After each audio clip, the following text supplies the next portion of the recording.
Og é o rei que foi derrotado por Moisés, descrito como um rei bem-sucedido no Antigo Testamento. Através de seu poder, construiu 60 cidades fortificadas e muitas outras vilas. Og era poderoso, e o mais intrigante, poderia ser também um gigante. No livro de Deuteronômio, diz que a cama de Og tinha aproximadamente 4 metros, indicando seu tamanho descomunal. Og também é mencionado como o último Refaim da terra, associando ele a um descendente de gigantes, já que Refaim é o nome dado a gigantes e pessoas de estatura muito elevada. Porém, não só a Bíblia diz sobre os Refaíns ou o rei Og, temos o próprio Talmud judeu, a Cabala, o Zohar e o Midrash, que relatam incríveis histórias sobre o último Refaim da terra. Og era meio homem, meio anjo, pois no Talmud judeu, Og é neto de Samiasa, que junto de Azazel eram os 2 líderes dos anjos vigilantes, os anjos caídos que tiveram com as mulheres dos homens e geraram os chamados Nefilins.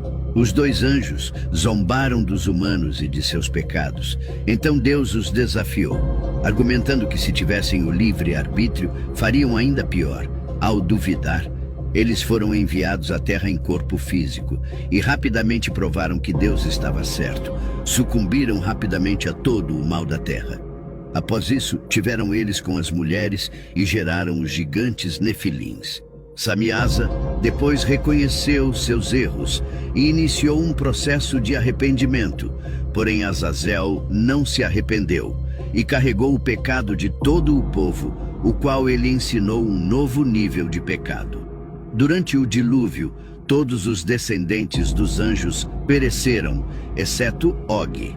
Nos textos midráshicos, o único sobrevivente dos gigantes no grande dilúvio é Og, pois quando as chuvas torrenciais começaram, ele pulou na arca de Noé e segurou-se com força. Ele jurou a Noé que seria o servo eterno de sua família, se Noé o permitisse entrar na arca.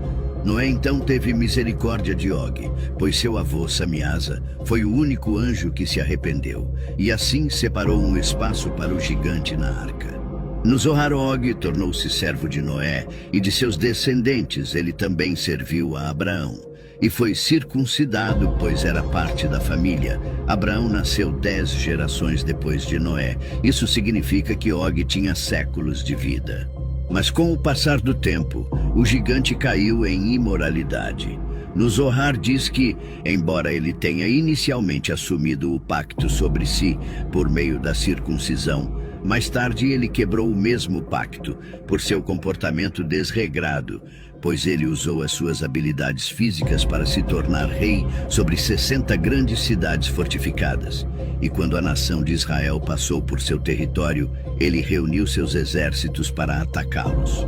No Talmud, Og é descrito como um gigante capaz de arrancar uma montanha do chão e esmagar todo um acampamento israelita. Também Moisés, cumprindo a ordem de Deus de não temer Og, agarrou uma vara de aproximadamente 4,5 metros e saltou verticalmente, conseguindo somente atingir o tornozelo de Og, assim desequilibrando o gigante que caiu e morreu ao atingir o solo. Na mitologia islâmica, Og é mencionado como o gigante que lutou com Moisés, tão grande que era capaz de pescar baleias, enquanto o oceano está quase em seus joelhos. Além disso, as fritava e comia. Em resumo, a história do Refaim Og é também uma narrativa mitológica rica, que transcende diversas tradições religiosas. Ele personifica a dualidade entre o divino e o humano, com temas de arrependimento, escolhas morais e o triunfo do humano sobre o sobrenatural. Seu confronto épico com Moisés, a descrição de suas cidades fortificadas e a lenda exagerada no contexto islâmico contribuem para uma tapeçaria mítica complexa. A figura de Og se destaca como um símbolo da diversidade e complexidade das narrativas mitológicas, que moldaram a compreensão humana do divino ao longo do tempo.